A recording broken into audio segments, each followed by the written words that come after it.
श्री कृष्णा श्री कृष्णा श्री कृष्णा श्री कृष्णा। गुरुर्ब्रह्मा गुरुर्विष्णु गुरुर्देवो महेश्वरः गुरुः साक्षात् परं ब्रह्म तस्मै श्री गुरवे नमः। तस्मै श्री गुरवे नमः।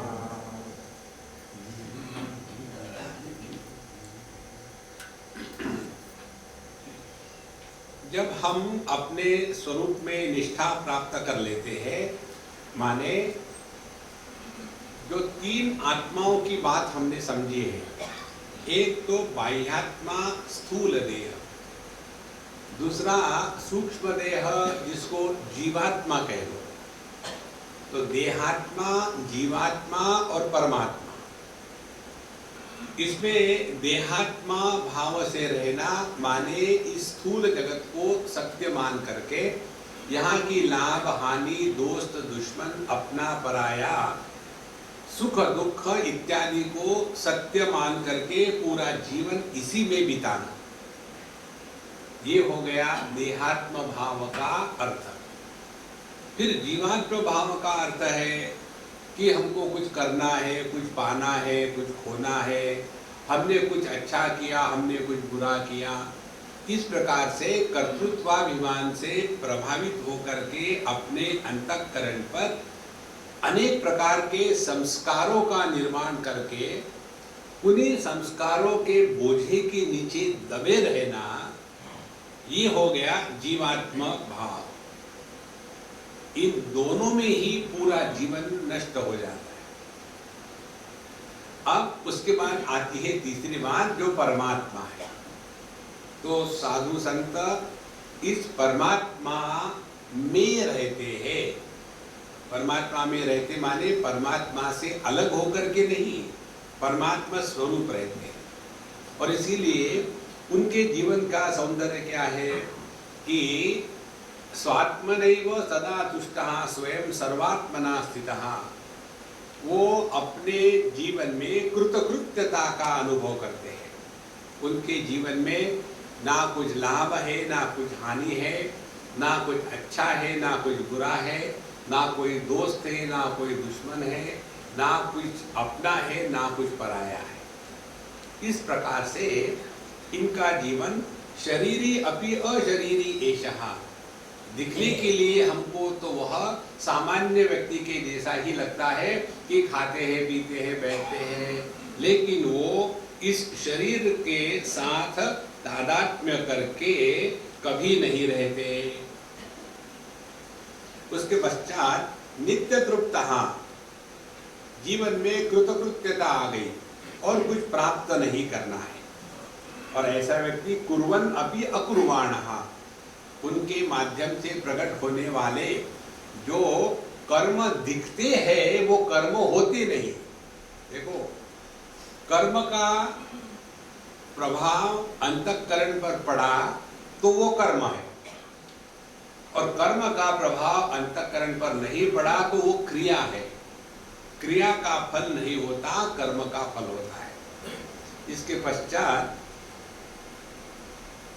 जो अज्ञानी है वो इस तत्व को न जानने के कारण कहते हैं ग्रस्ते इत्युच्यते भ्रांत्या यज्ञात्वा वस्तुरक्षणम तद्वत् देहादि बंधेभ्यो विमुक्तम ब्रह्मवित्तमम्।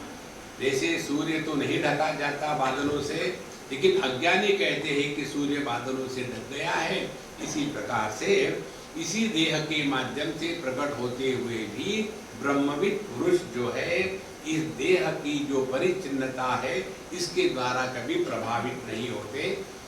लेकिन पश्यन्ति देहिवन मूढ़ाः शरीर आभास दर्शनात्, वो मूढ़ जो है उनको अपने जैसा ही समझते हैं।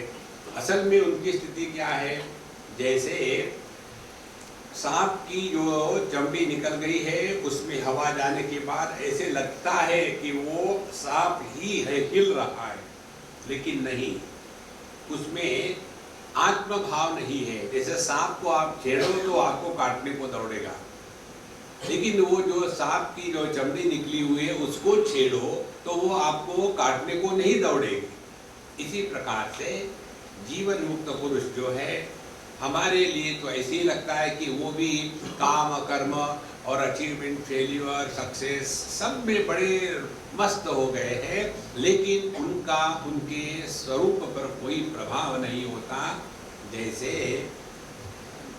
कोई लकड़ी नदी के द्वारा बहाई जा रही हो तो ऊपर नीचे गिरना चलना, उसी प्रकार से प्राणवायु के द्वारा यह देह उनका चलता रहता है, लेकिन वो कैसे रहते हैं? केवलात्मना।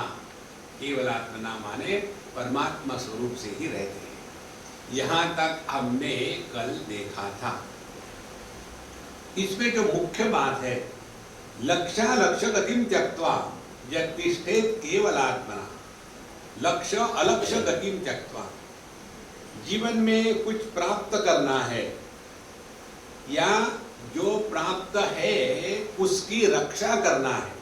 दो बातें, योग और क्षेम। जो नहीं है उसके प्राप्ति के प्रयत्न को योग कहेंगे, और जो है उसको बचा के रखने के लिए क्षेम कहेंगे।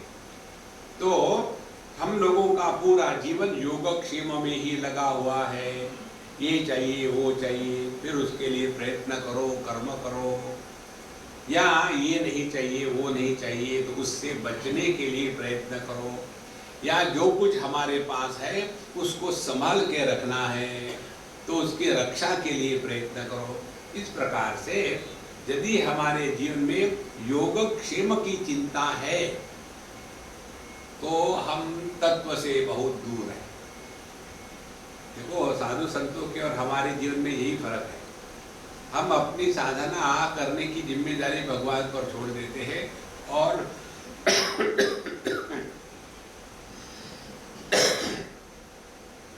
अपने संसार को स्वयं चलाते हैं।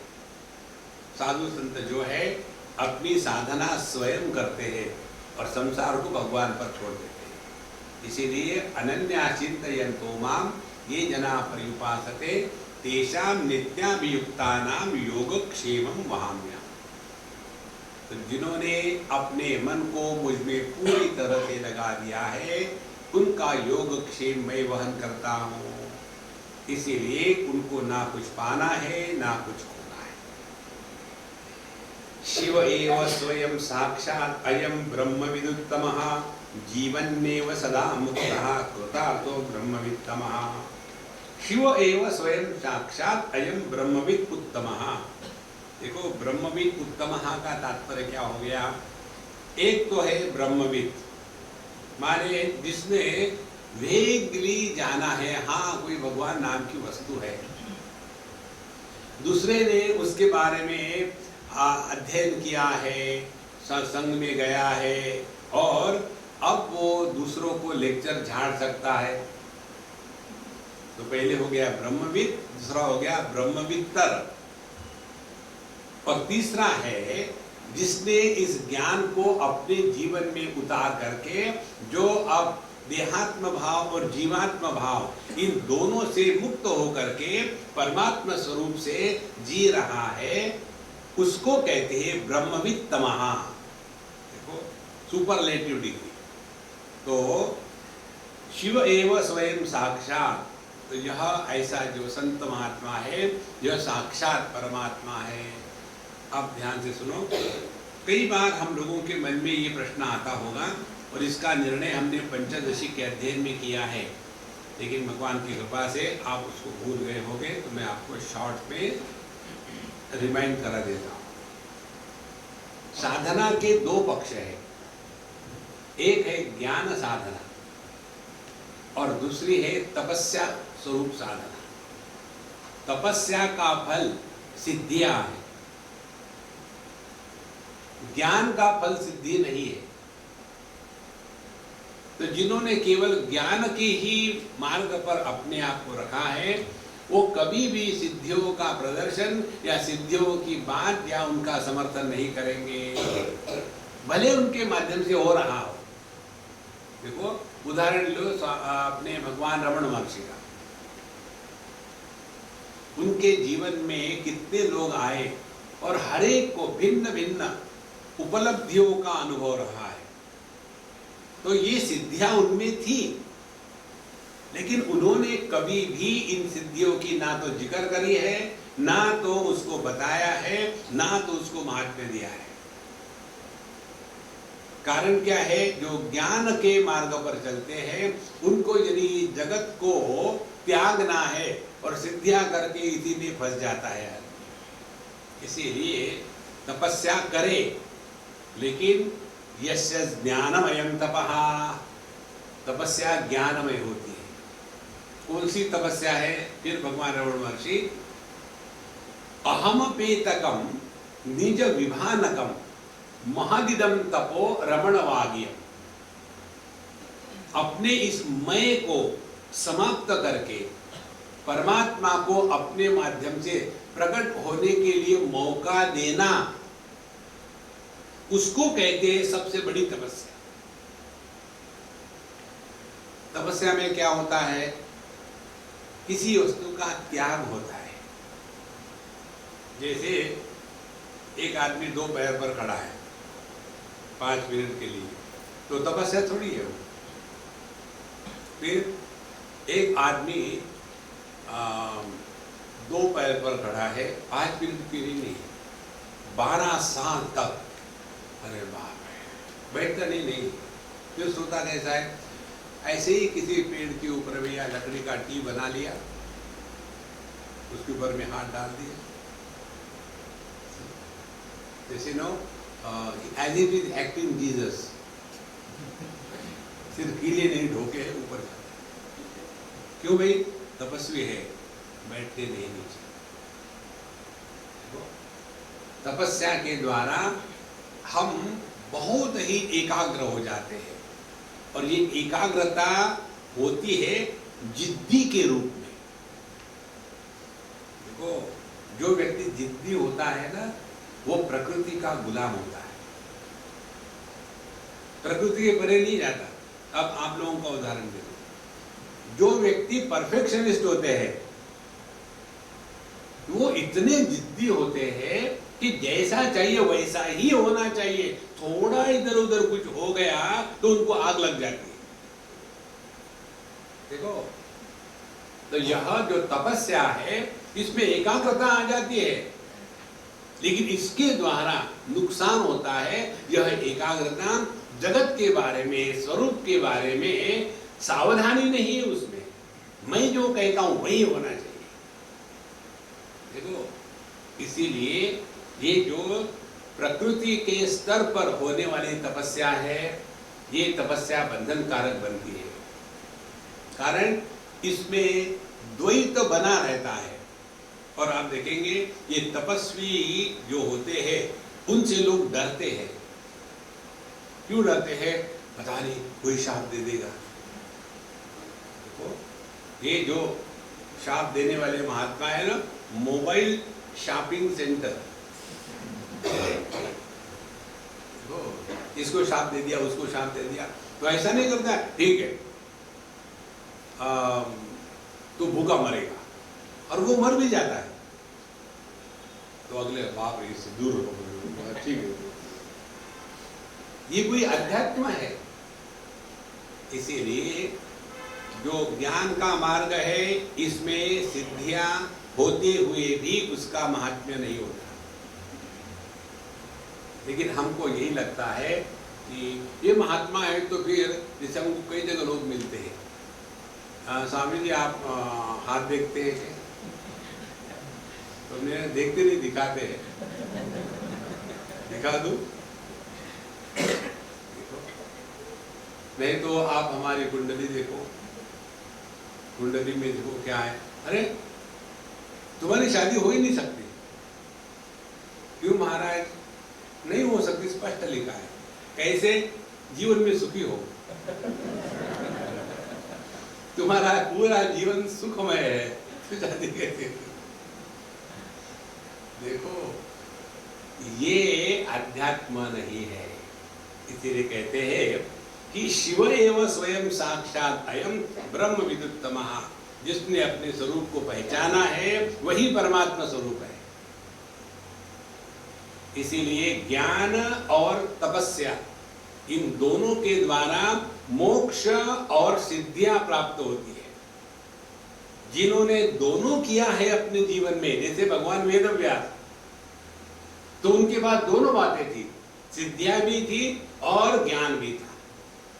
लेकिन जिन्होंने केवल तपस्या मात्र करी है, उनमें अनेक प्रकार की सिद्धियां प्रकट हो जाती है। तो यहाँ ब्रह्मविद, जिसने परमात्मा स्वरूप को पहचान लिया है, वो स्वयं परमात्मा है। इसीलिए जानना और होना एक होता है, अलग अलग नहीं होता। जीवन एव सदा मुक्तः कृतार्थः ब्रह्मवित्तमः। और इसीलिए जब वो जिंदा है, उसी समय ही वो मुक्त है। उसको अब जीना जो है ये बोझा नहीं है, क्योंकि मैं गायब हो गया। देखो, जहां मैं होता है वही थकावट आती है, जहां मैं होता है वही स्वाभिमान होता है, गर्व होता है। जहां मैं होता है वही ग्लानि होती है, जहां मैं होता है वही थकावट होती है। जहां मैं नहीं है वहां कुछ भी नहीं। आप कहते तो उदाहरण दे दो, उदाहरण क्यों, एक्सपेरिमेंट करो। देखो, मिलिट्री में किसी रंगरूट को यदि पनिशमेंट देनी हो तो क्या पनिशमेंट देंगे? राइफल को ऊपर उठाओ और इस पूरे ग्राउंड के 25 चक्कर लगाओ, पनिशमेंट ऐसी होगी। बच्चों को पनिशमेंट देनी है, क्या लिख के निकालो, 1 से 100 तक के 10 बार लिखो, पनिशमेंट होगी। उसके बाद योग के विद्यार्थी को बताओ पनिशमेंट। तूने गलत किया, पनिशमेंट क्या? 1111 बार अनुलोम विलोम करो।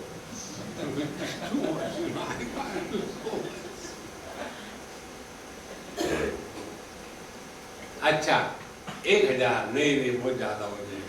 100 बार ये भी ज्यादा हो जाए। फिर 11 बार करेंगे, ठीक है 11 बार। तो 11 बार किया, ज्यादा क्यों नहीं किया? थक जाते हैं उसमें। अच्छा, बंद करो। तुम सांस कब से ले रहे हो? जब से पैदा हो गए हो। कभी कहा है क्या मैं सांस लेके थक गया, अब मैं नहीं सांस लूंगा? देखो, मूल भेद किसमें है? सांस लेने की क्रिया में मैं नहीं जुड़ता और प्राणायाम में मैं जुड़ता है, इसीलिए उसमें थकावट है। देखो, इसीलिए जब कहते हैं जीवन में वह सदा मुक्ता कृतार्थः, उसके जीवन में कृतकृत्यता है। कारण एतद् बुद्ध्वा बुद्धिमान स्यात् कृतकृत्यश्च भारत। जहां हमने अपने स्वरूप में निष्ठा प्राप्त कर ली है, उसके बाद योग भी नहीं, भोग भी नहीं, संग भी नहीं, संग विहीन भी नहीं। देखो, जैसे नाटक में एक्टिंग करने वाले व्यक्ति ना तो प्रेम करते हैं ना तो द्वेष करते हैं, उनका तो केवल एक टाइम पास करके पैसे कमाने का धंधा होता है, बाकी कुछ नहीं। इसी प्रकार से इस जगत में वैसा रहे तो आपने जीवन मुक्ति के आनंद का ट्रेलर देख लिया है। देखो, किसी के साथ भी रहो लेकिन अपने आप को बचा के रखो, क्योंकि आप भले एक्टिंग कर रहे हो, अगला थोड़ी कर रहा है एक्टिंग, वो चिपक जाएगा। तो बचाओ अपने आप को, तेल लगा करके बैठो। तो जीवन नेव सदा मुक्तः कृतार्थः ब्रह्मवित्तमः। तो यह ब्रह्मवित्तम जो है, यह जीवन में कृतकृत्यता का अनुभव में रहता है। उपाधिनाशात् ब्रह्मैव तत् ब्रह्माप्येति निर्द्वयम् शैलूषो वेश सद्भावा भावयोश्च यथा पुमान्। जहाँ ये पंचकोशों की उपाधि का नाश हो गया, ध्यान से सुनना, उपाधि का नाश होना माने इनको मारना नहीं, केवल इतना ही कि जो हम देहात्म भाव से और जीवात्म भाव से जी रहे थे, इस गलती को ठीक करना। अब हम देहात्म भाव से नहीं बल्कि देह के माध्यम से प्रकट हो रहे हैं। अब हम जीवात्म भाव से नहीं बल्कि यह जीवन है, यह जीवन ही है। दो बात। और ये जब हो गया तो निर्द्वयम, केवल एक तत्व मात्र रहता है। देखो, बिजली के लिए प्रकाश और बल्ब, इन दोनों का होना न होना कोई मायना नहीं रहता। बल्ब के रूप में जीना माने देहात्म भाव के रूप में जीना, और एक ही बल्ब का प्रकाश उसके रूप में जीना माने जीव भाव से जीना। तो जीव भाव से ऊपर उठने के लिए अपने को जीवन के रूप में स्वीकार करें, ना कि जीव के रूप में। और जब ये समझ में आएगा कि मन चेतन सत्ता की अभिव्यक्ति है, तो ये अभिव्यक्ति एक परिस्थिति में होती है, फिर अव्यक्त, फिर अभिव्यक्त, फिर अव्यक्त। इसी प्रकार से जैसे ये बल्ब को ऑन ऑफ करो, ऑन किया तो लाइट आया, ऑफ किया तो लाइट गया।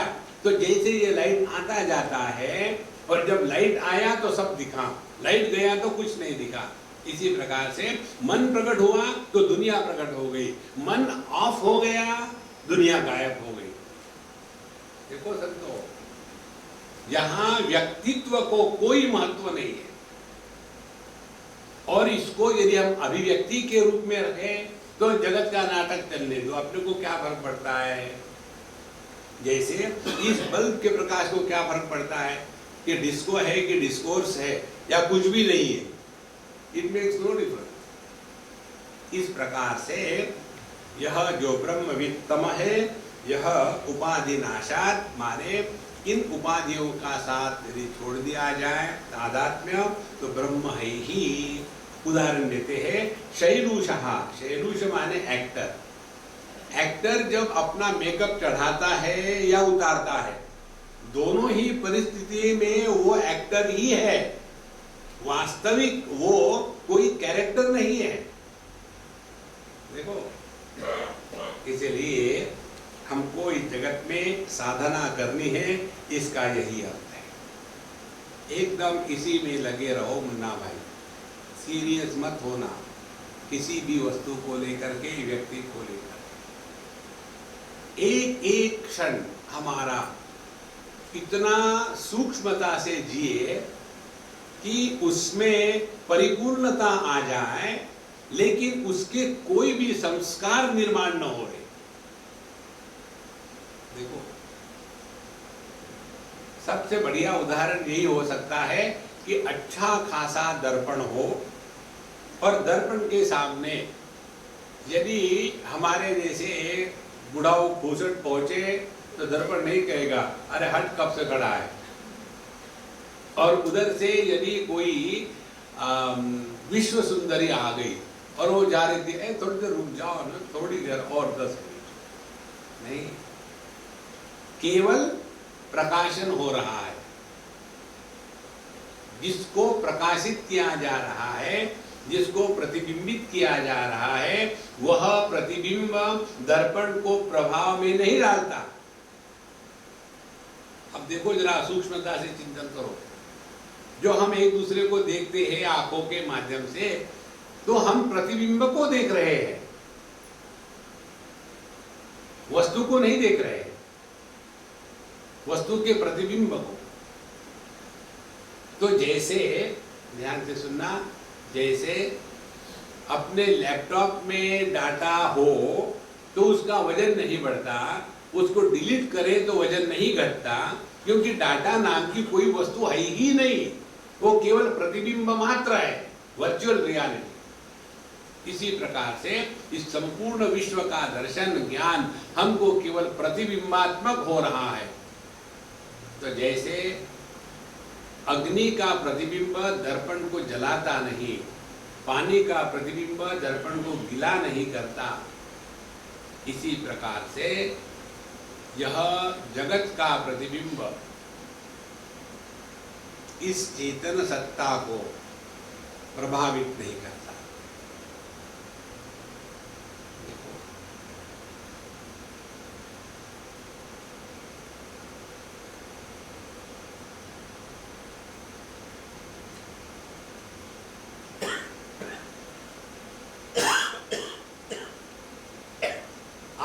चाहो भी तो आपके मन में वृत्तियां नहीं आ सकती।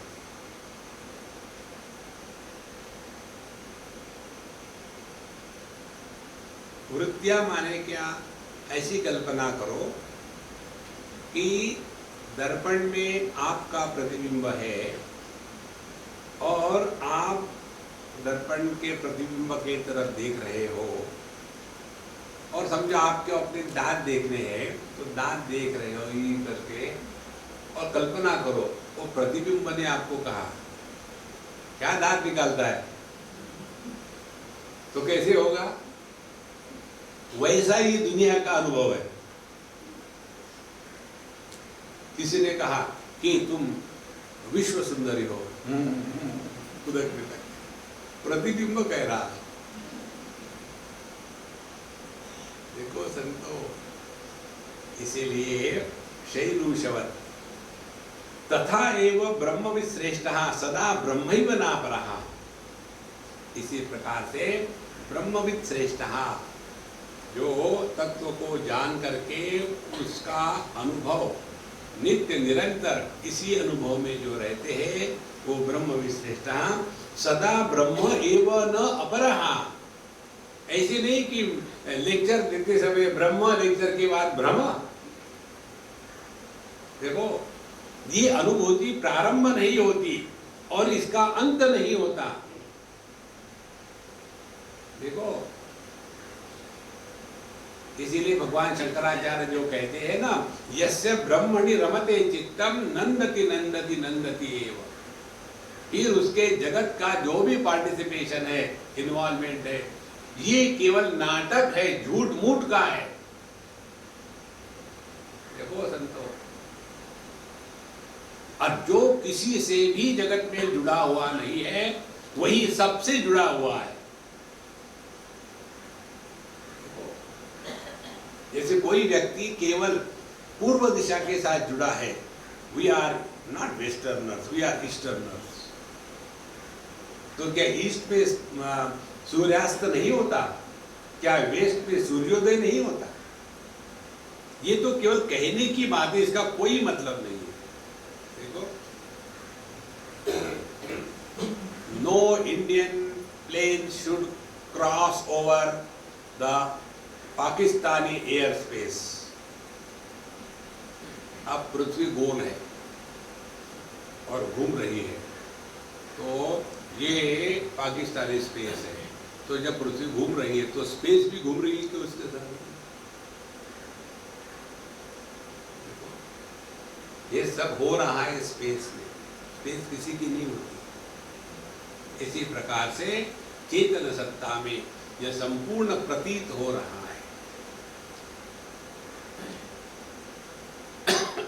देखो, इसको ऐसा समझो, हम यदि केवल एक ही विषय में फंसे हैं, जैसे रूप रंग में, तो हम अपने से बड़े दूर हैं।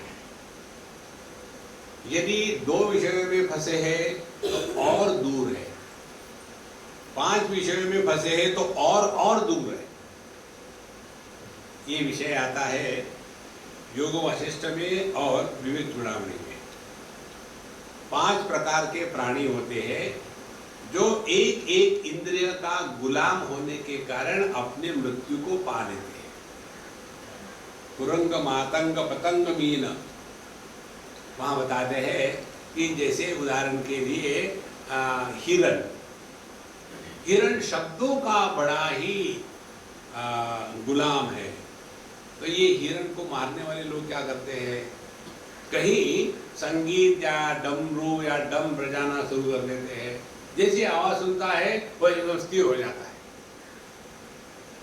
और जैसे वो स्थिर हो गया तुरंत वो गोली का निशाना बन गया। पतंग जो अग्नि की तरफ, प्रकाश की तरफ इतना आकर्षित होता है कि अग्नि में कूद पड़ा, मर गया। तो जो एक प्राणी एक इंद्रिय का गुलाम होने से इतना अपना सत्यानाश कर लेता है, तो मनुष्य 5 ही इंद्रियों का गुलाम है, तो उसको कितने बार मरना चाहिए? हम तो एक्सपर्ट है मरने में। सुबह चाय नहीं मिली, मर गए। ले लो चाय, जिंदा हो गए। चीनी है नहीं, मर गए। अरे यार, कितनी बार मरोगे? इसीलिए जो ब्रह्म विश्रेष्ठ है उसका यह ब्रह्म स्वरूप में रहना ये कभी कटता नहीं, क्योंकि इसमें प्रयत्न नहीं है। देखो, जहां प्रयत्न है वहां रोग है, जहां प्रयत्न नहीं है, जहां सहज स्थिति है, वही स्वास्थ्य है। पहली बार है आदमी को चश्मा लगता है ना, तो पता ही नहीं चलता कि चश्मा लगाना चाहिए, सर दुखने लग जाता है, और हाथ में कुछ तकलीफ पड़ने के लिए तो स्टाइल मारना शुरू कर देते हैं। तो बच्चे कहते हैं, पापा आजकल आप बड़े स्टाइल मार रहे, क्या हो गया? नहीं, जरा ठीक से दिख नहीं रहा है, आजकल ये लोग ठीक से नहीं पेपर छापते। वो सब ठीक है, आपकी आंखों में गड़बड़ी है। फिर आप आई डॉक्टर के पास गए और आई डॉक्टर ने कहा हाँ पढ़ो इसको, और फिर दिखता है क्या? हाँ दिखता है, लेकिन पढ़ नहीं सकते। हमारे स्वामी अखंडानंद जी महाराज उनको चश्मे के लिए ले गए थे, तो उनको पूछा आपको वो दिखता है क्या दूर का? बोले दूर का? मैं तो सूर्य चंद्र देखता हूँ।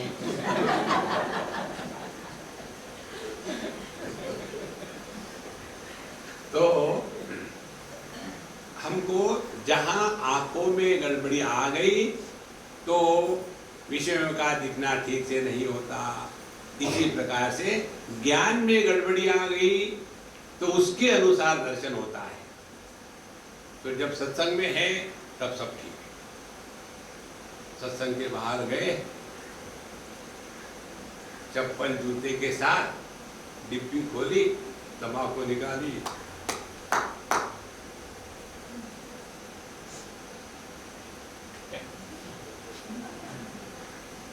ब्रह्मानंदम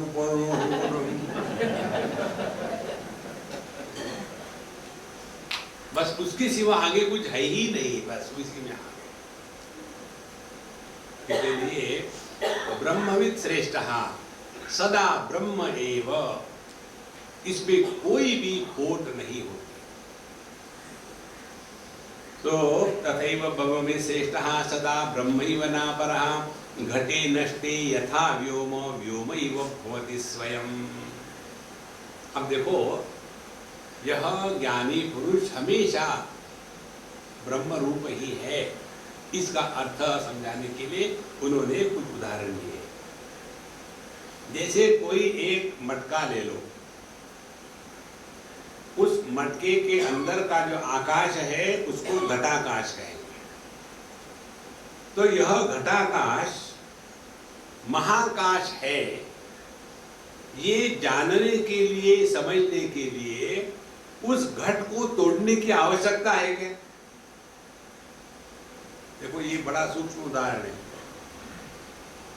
एक बर्तन में आपने पानी लिया और बर्तन को हिलाया यहां से वहां तक, तो पानी भी वैसे हिलता है ना, यहाँ पहले पानी था, यहाँ गया बर्तन तो पानी वहां चला गया।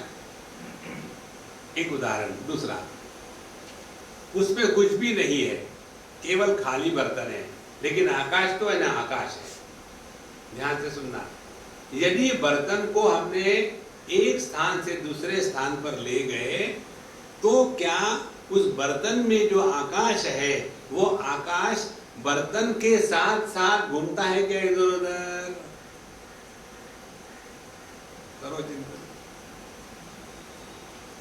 ये तो समझ में आ जाता है कि बर्तन में पानी है और उस बर्तन को A पॉइंट से B पॉइंट तक ले गए तो उसके साथ उसका पानी भी चला जाता है।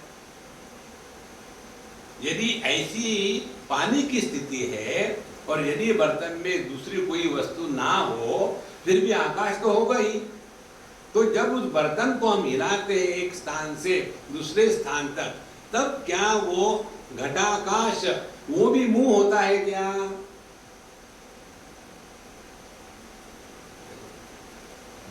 वो क्यों नहीं मुंह होता? इसीलिए कि घट कहाँ है? घट तो आकाश में ही है ना। तो वो आकाश में ही है तो कहां मुंह होगा? देखो, लेकिन पानी आकाश नहीं है, इसीलिए जितने भी मूवमेंट हो रही है वो आकाश में हो रही है। और जिसको हम घटाकाश कहते हैं वो शुद्ध आकाश ही है। तो इसको घटाकाश क्यों कहा? इसीलिए कि हमने घट के जो दीवाले है उसको महत्व दिया है। देखो, यदि घट के दीवालों को तोड़ दिया तो क्या उसमें का जो घटाकाश था वो घूम करके महाकाश में जाके मिलेगा?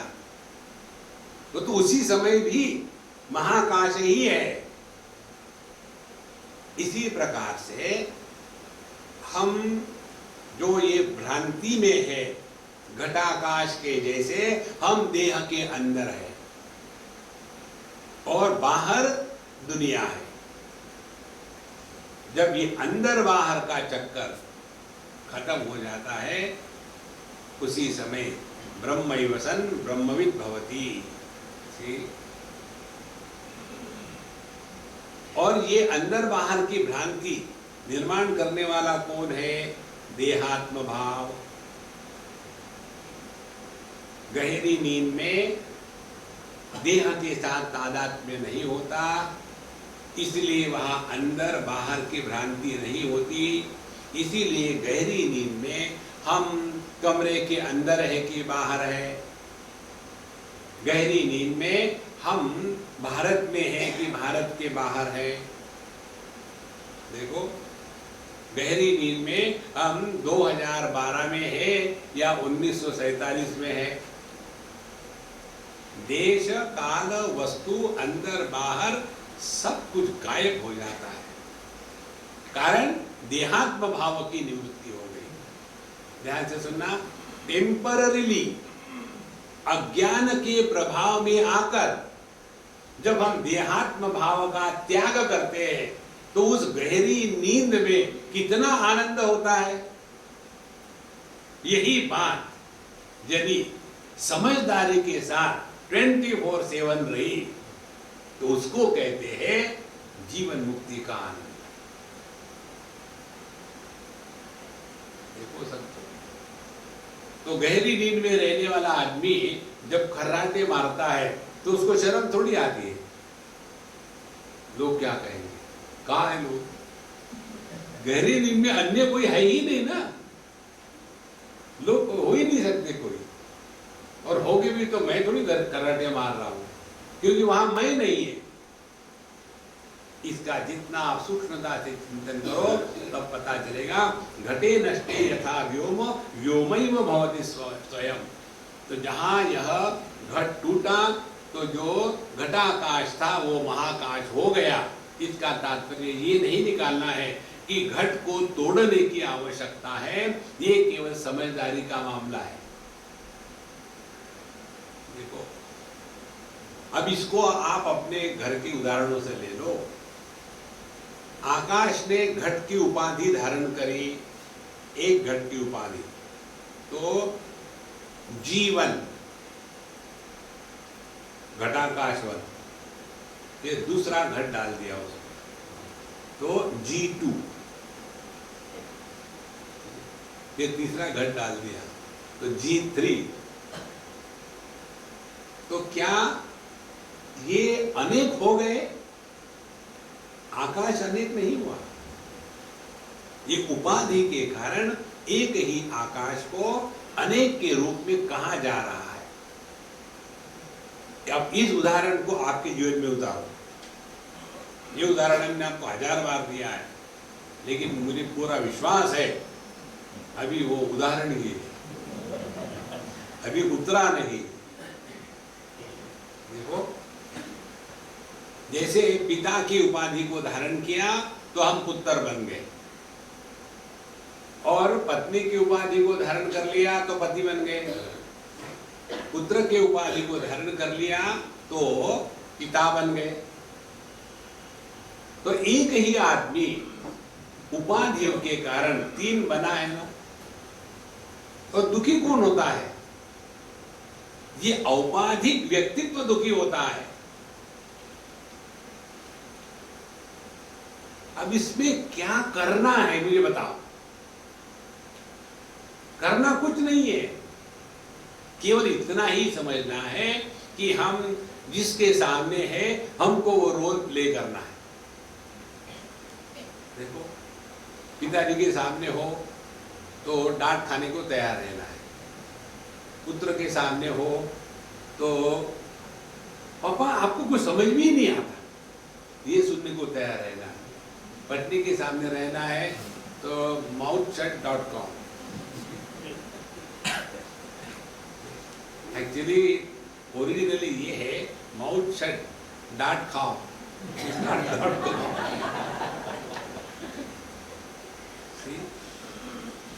When you are right, you should keep your mouth shut, and when your wife is wrong, you should appreciate. Then you will be happy. कल मुझे किसी ने ऐसे में भेजा, बहुत सुंदर ऐसे में भेजा था। एक आइडिया आपकी वाइफ बदल डालती है, तो आइडिया के 5 मिनट में 10 लाख कनेक्शंस हो गए। एक आइडिया आपकी वाइफ बदल डालती है, लाइफ में वाइफ। देखो, इसीलिए केवल समझने की बात है कि हमको कुछ नहीं करना है, जो जो अपना रोल है बढ़िया से बढ़िया, लेकिन हम ऐसे उसमें कॉन्क्रीटाइज हो जाते हैं। पहले तो माँ बन गए, माँ बनने के पश्चात फिर वात्सल्य आया, वात्सल्य के बाद वात्सल्य प्यूरिफाई हो गया, फिर आसक्ति हो गई, फिर अपेक्षा हो गई, और उसी में बच्चा बड़ा हो गया, और उसके पश्चात उसकी शादी हमने ही करवा करके शादी होने के बाद अब वो देखो उसी के साथ रहता है। अरे राम राम, तुम्हारे साथ रहेगा। वहां से संसार शुरू हो जाता है। इसीलिए घटे नष्टे यथा व्योम व्योमैव भवति स्वयं का तात्पर्य है कि हमको केवल यह औपाधिक अनेकता है, ये समझना ही इसलिए। जैसे अभी आपने उपाधि धारण करी है कि आप एक श्रोता हो, तो आप सुन रहे हो। किसी ने उपाधि धारण कर ली है सोता हो, तो सो रहे हैं। तीसरे ने उपाधि धारण कर ली है सरोता हो, तो काटे जा रहे हैं। तो एक ही आदमी कितनी उपाधियां धारण करता है? क्या वो अनेक बना है? इसीलिए समझना यही है कि हम एकमेवा द्वितीय है। अब इसको और अंदर जाके समझो। एक ही मन आंखों की उपाधि धारण करता है तो उसको दृष्टि कहते हैं। वही मन कानों की उपाधि धारण करता है तो उसको श्रवण शक्ति कहते हैं। वही मन नाक की उपाधि को धारण करता है तो घ्राण शक्ति कहते हैं। तो क्या मन अनेक हो गए? इसी प्रकार से एक ही चेतन सत्ता जब आदमी की उपाधि को धारण करती है तो दाढ़ी बढ़ती है, गधे की उपाधि को धारण करती है तो न्यूज़पेपर खाता है। तो ये जो अनेकता है यह औपाधिक है। गाय की उपाधि को धारण किया तो दूध दिया, और सांप की उपाधि को धारण किया तो जहर दिया।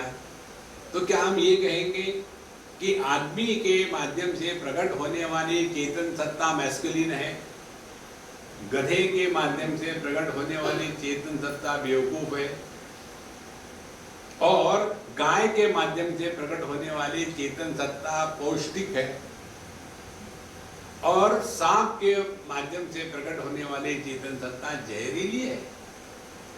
ये भेद उपाधि के है। सब में जो प्रकट हो रहा है वो एक तत्व है।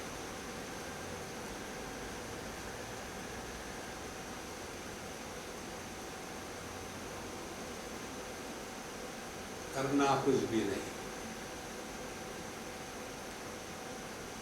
पाना कुछ भी नहीं, होना भी कुछ भी नहीं। यह करना, पाना, खोना समाप्त हो जाता है। वह प्रयत्न रहित अपना जो स्वरूप है उसमें स्थिति।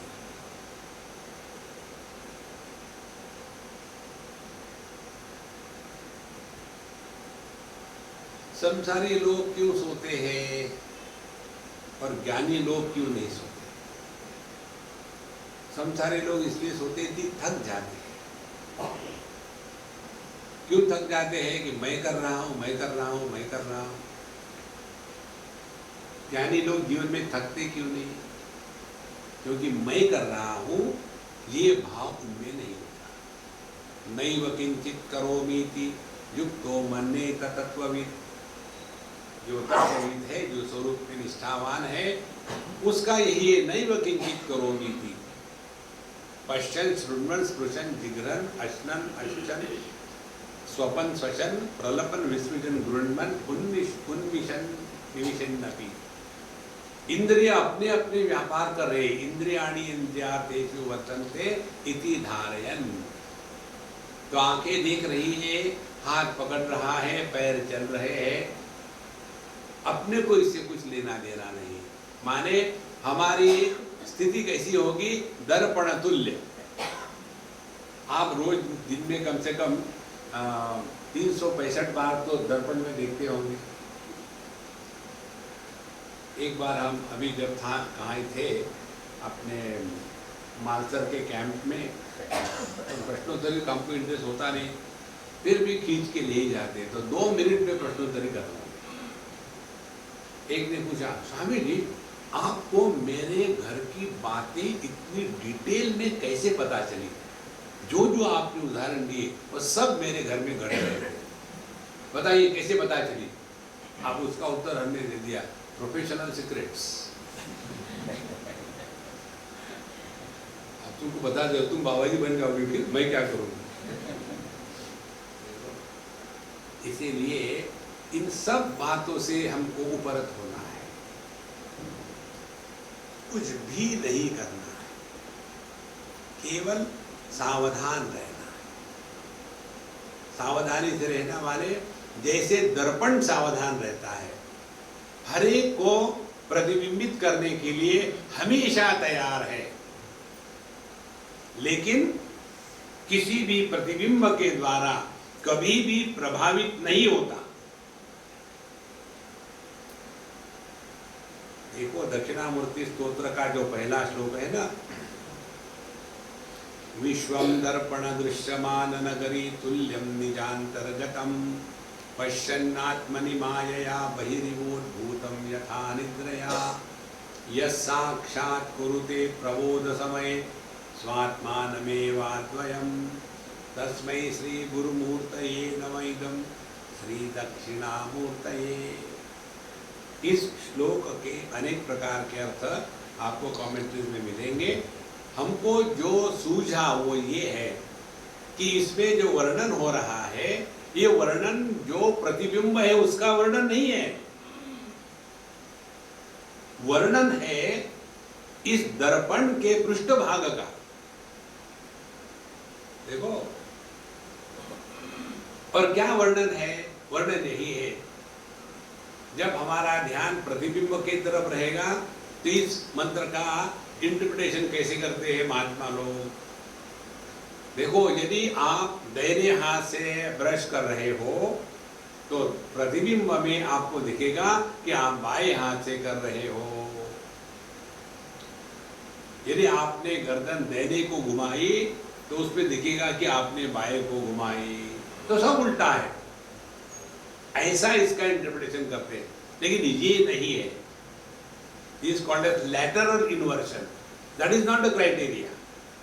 क्राइटेरिया ये है एक ही दर्पण का पृष्ठभाग है, वही आकाश बना, वही वायु बना, वही पृथ्वी बना, वही अग्नि बना, वही जल बना, वही पेड़ पौधे पहाड़ बना, वही पशु पक्षी मनुष्य बना, वही चल रहा है, वही बैठ रहा है, सब कुछ वही बना। और इसीलिए उस पर किसी का प्रभाव नहीं होता। जैसे पानी ही समुद्र बना, पानी ही लहर बनी, इसीलिए लहरों का भी पानी पर कोई प्रभाव नहीं और समुद्र का भी पानी पर कोई प्रभाव नहीं। यह जो प्रभाव रहित अनुभूति है, इसी को कहते हैं अद्वैत में निष्ठा। महाराज, ये इस श्लोक का अर्थ है। नहीं तो उसी में भटकते रहते हैं कि ऐसा क्या, इसे बेबी टॉक। ध्यान देना है इस चेतन दर्पण पर जिसमें सब कुछ प्रतिबिंबित हो रहा है।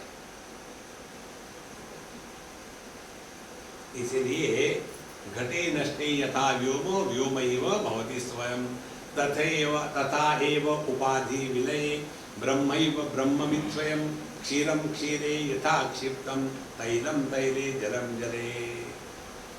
तथा एव दूसरा उदाहरण देते हैं, तथा एव उपाधि विलये।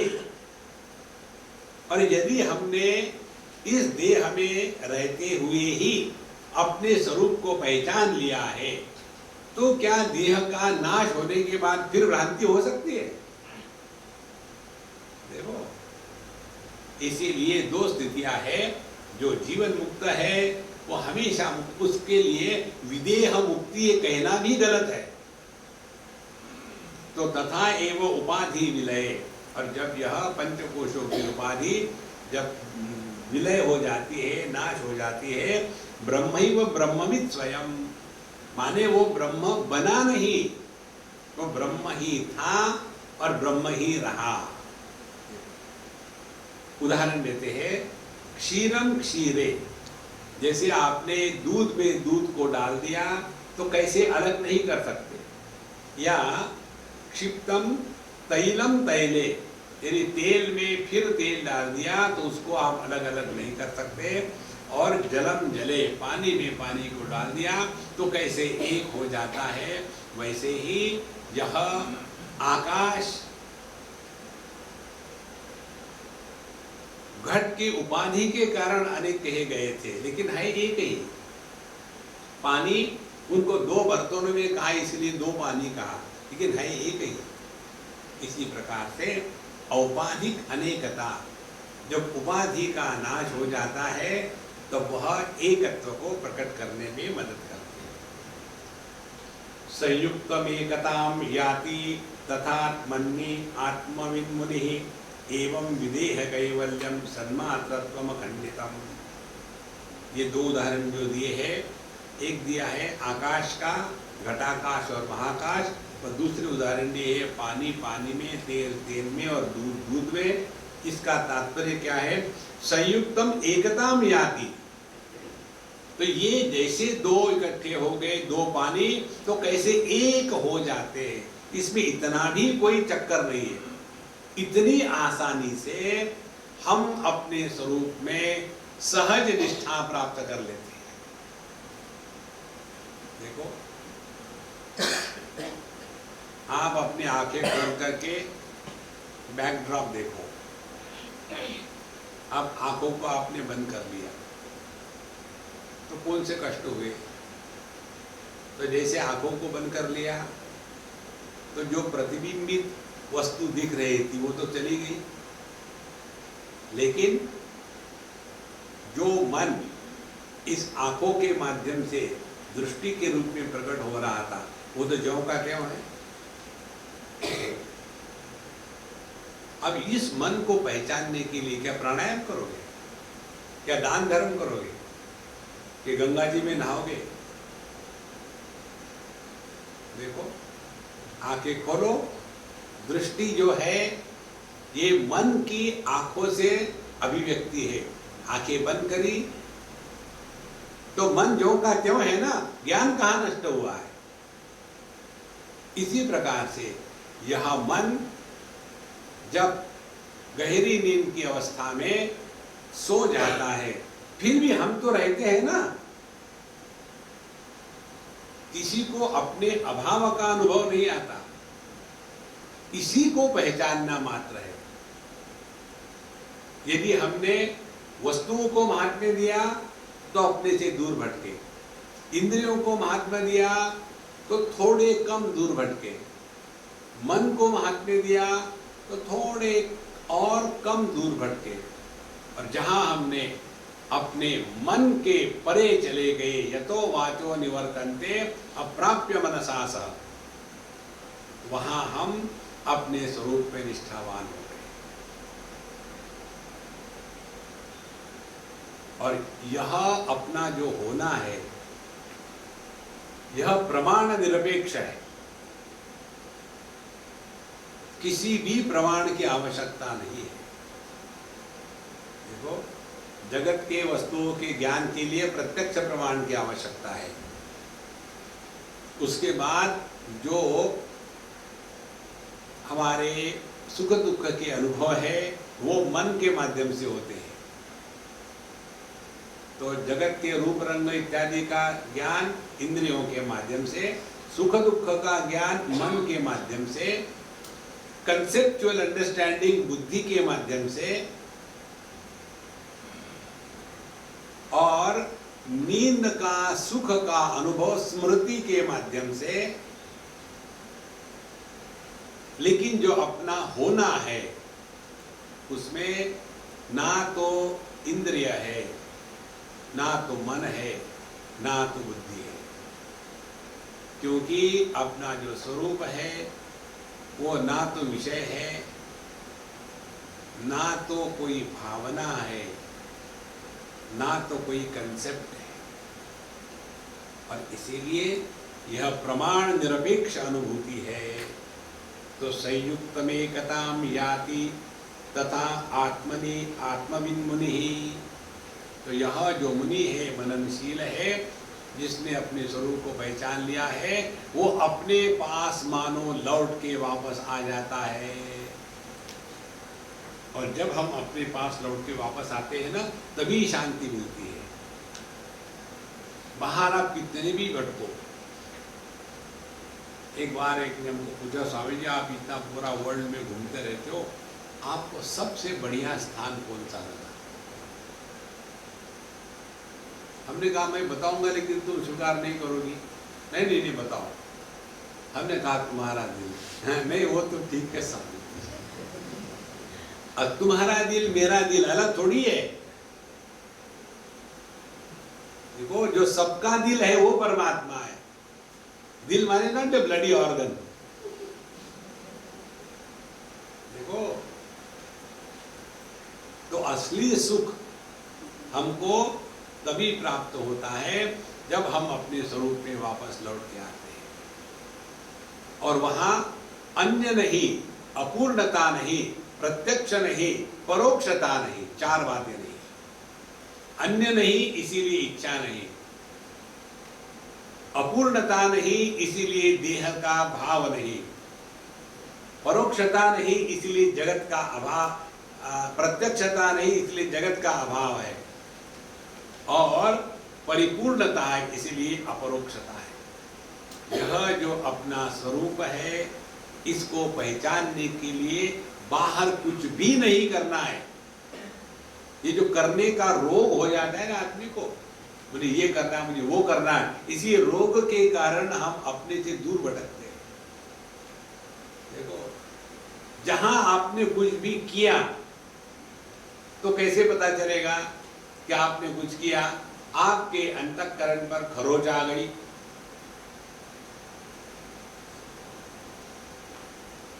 एक बार एक सज्जन ने हमको कहा, हमने कहा महाराज कितने एक्सीडेंट किए आज तक? बोले स्वामी जी मेरा रिकॉर्ड है। क्या? आज तक गाड़ी को एक भी खरोच नहीं आया, नो एक्सीडेंट। बुढ़ापे में आपको आनंद लेना हो ना, बुढ़ापे में ना दूसरे का बुढ़ापा, तो उसमें क्या आनंद लेना है? बूढ़े पति पत्नी हो गए और उनको कोई एक आधी बात पूछे पति को, पत्नी वहां खड़ी होनी चाहिए। जो भी बात पति कहेगा उसको काटना ये पत्नी का पातिव्रत्य धर्म है। तो पति महाराज ने कहा ऐसा कि मेरा कभी एक्सीडेंट नहीं हुआ, मेरे ड्राइविंग लाइसेंस पर कोई भी पॉइंट नहीं है। पत्नी कहते कैसे होगा? क्यों? कभी गाड़ी चलाई है?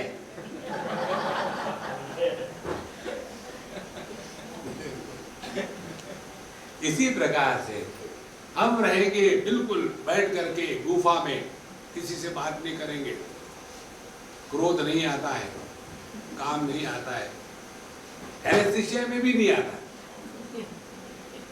तो क्या आध्यात्मिक जीवन एनेस्थीसिया है? देखो, हमारे मन में एक भी विचार नहीं आता, पत्थरों के मन ही नहीं होता, इसको अध्यात्म नहीं कहते। देखो, जीवन वैसे ही चल रहा है, लेकिन अब हमारा ध्यान जगत पर नहीं है, ध्यान है अपने अंतःकरण पर।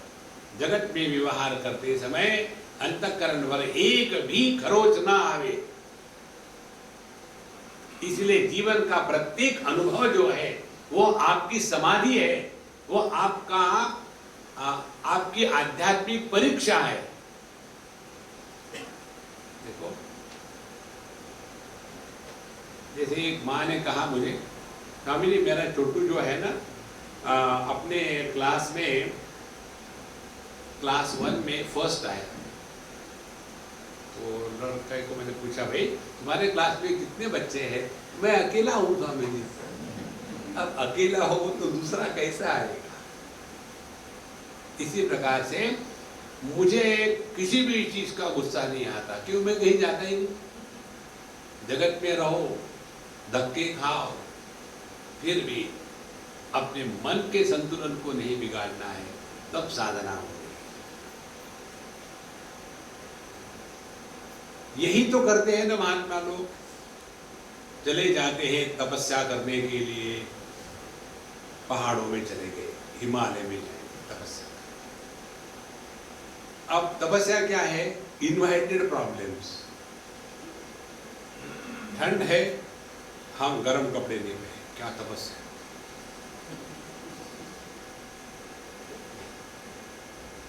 गर्मी के दिन है, अग्रे वन्नी पृष्ठे भानु रात्रो चुमुक समर्पित जानो। गर्मी के दिनों में आग तापेंगे, क्यों? तपस्या हो रही है। क्यों खामो खाम परेशानी को इन्वाइट करते हो? घर में जाओ, पत्नी के साथ सुखी रहो, इससे बढ़कर कोई तपस्या नहीं। You don't have to go in search of problems in the market or in the forest. See, you are lucky, they are provided at home. देखो संतो, इसीलिए यह जो आध्यात्मिक साधना है, इसमें ये सिद्धांत ध्यान में रखना, अपने जीवन का प्रत्येक अनुभव यह आध्यात्मिक परीक्षा है। और परीक्षा में कंप्लेन थोड़ी होती है, परीक्षा में हमको हमेशा तैयार रहना है। जगत के किसी भी अनुभूति के साथ रहते हुए अपने अंतःकरण पर चोट न आवे, इधर ध्यान देना है।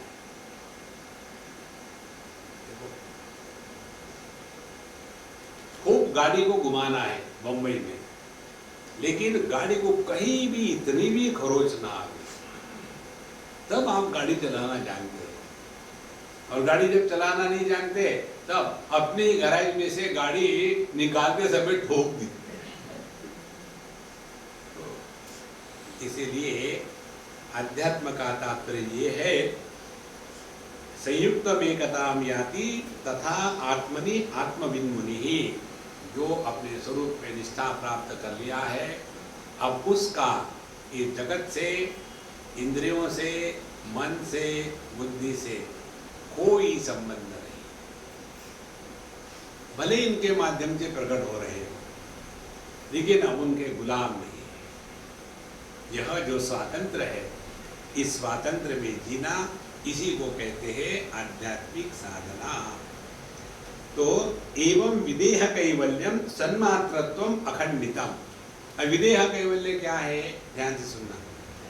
विदेह कैवल्य ऐसा है, भगवद गीता के 2 अध्याय में विषय आता है, देहिनोऽस्मिन् यथा देहे कौमारं यौवनं जरा तथा देहांतर प्राप्ति धीरस्तत्र न मुह्यति। देह में अनेक परिवर्तन आ गए, बचपन से लेकर के अभी तक कितने परिवर्तन आ गए, लेकिन इस सभी परिवर्तनों में जो एक अखंड तत्व है, इस एक अखंड सत्ता में निष्ठावान होकर के रहना, इसको कहते हैं विदेह कैवल्य। मरने की आवश्यकता नहीं, देह का त्याग करने की आवश्यकता नहीं। देखो एक कथा आती है, उसमें अपने विद्यार्थी को बताते हैं गुरु महाराज कच्छ को कि सबका त्याग करो तब तुमको परमात्मा की प्राप्ति होगी। कर लिया नहीं, अभी पूरा नहीं हुआ त्याग, फिर उसको गुस्सा आता है, वो जाता है, ठीक है मैं आत्महत्या करूँ, फिर तो सबका त्याग हो जाएगा। तो गुरु महाराज हंसते हैं, बोले क्यों हंस रहे हो, तुम आत्महत्या कर रहे हो, माने क्या कर रहे हो, देह को नाश कर रहे हो। हाँ, देह तुम्हारा कब था कि तुम उसका नाश करोगे। त्याग अपनी वस्तु का होता है, अन्य की वस्तु का नहीं होता। तो त्याग करना माने क्या हो गया फिर, यही समझदारी कि जगत में कुछ भी अपना नहीं था, कुछ भी अपना नहीं है, कुछ भी अपना नहीं रहेगा।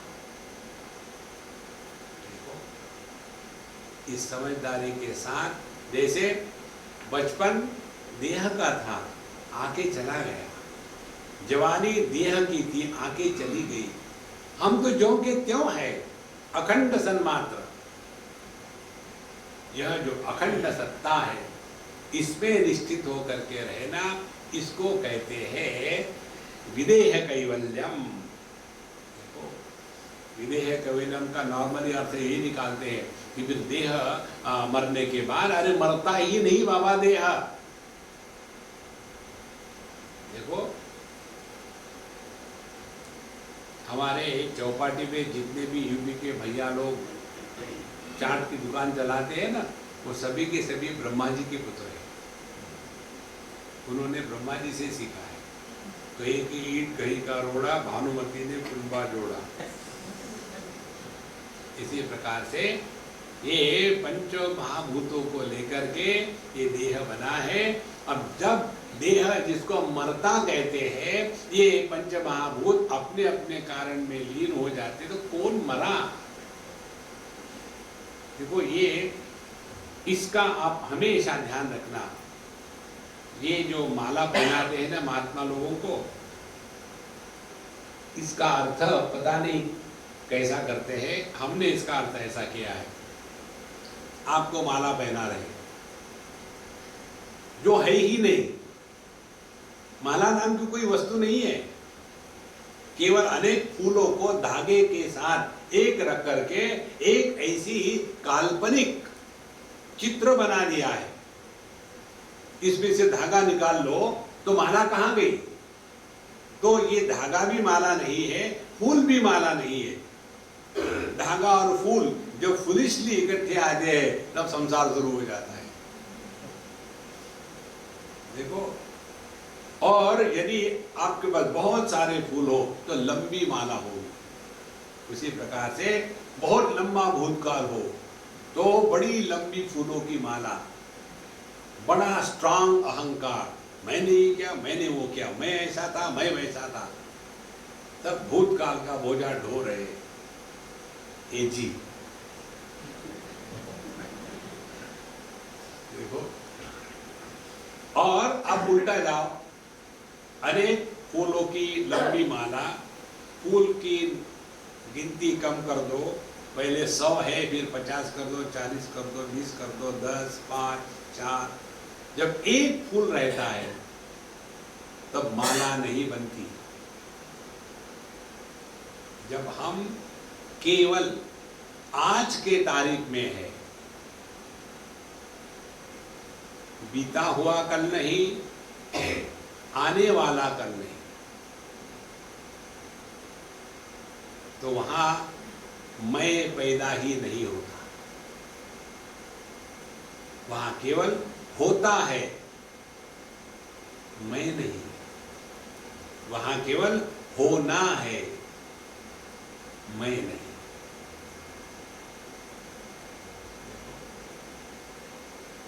तो सबकी सब साधना क्या हो गई आत्मोपनिषद में? ये मन की वृत्तियों पर बैठ करके इधर उधर भटकना बंद कर दो।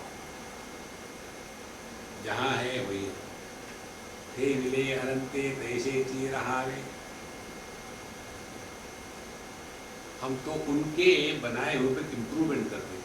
भगवान, लोगों की बीवियां इतनी अच्छी होती, मुझे ऐसे क्यों नहीं? The grass on the other side of the fence is green. देखो, इसीलिए विदेह कैवल्यम सन्मात्रत्वम अखंडितम, इधर हमारा ध्यान रहे। उसके बाद ठीक है, जो जीवन चल रहा है ठीक चल रहा है। खाली भी सीरियस मत होना किसी भी चीज को लेकर के, अच्छाई को लेकर भी सीरियस मत होना। कई बार लोगों का होता है कि स्वामी जी आज बहुत बढ़िया ध्यान लग गया था, थैंक यू वेरी मच। कोई बात नहीं, क्या कल नहीं लगेगा? नहीं, आप मुझे शाप मत देना। ठीक है, नहीं देते, वापस कर लीजिए, दूसरे दिन बैठे। स्वामी जी आज ध्यान लगा ही नहीं, फिर लगाओगे। देखो, ये जो लगना टूटना है ना, ये ध्यान नहीं है, ये ध्यान का कार्टून है। ध्यान लगाते नहीं महाराज, ध्यान देते हैं। ध्यान दो। जितना आप एकदम सावधान होके रहेंगे जीवन का प्रत्येक क्षण। सावधानी माने क्या? एक ही बात, अपने अंतःकरण पर एक भी खरोच न आवे, बाकी सब ठीक है। अंतःकरण पर यदि खरोच आई तो we are going the wrong way.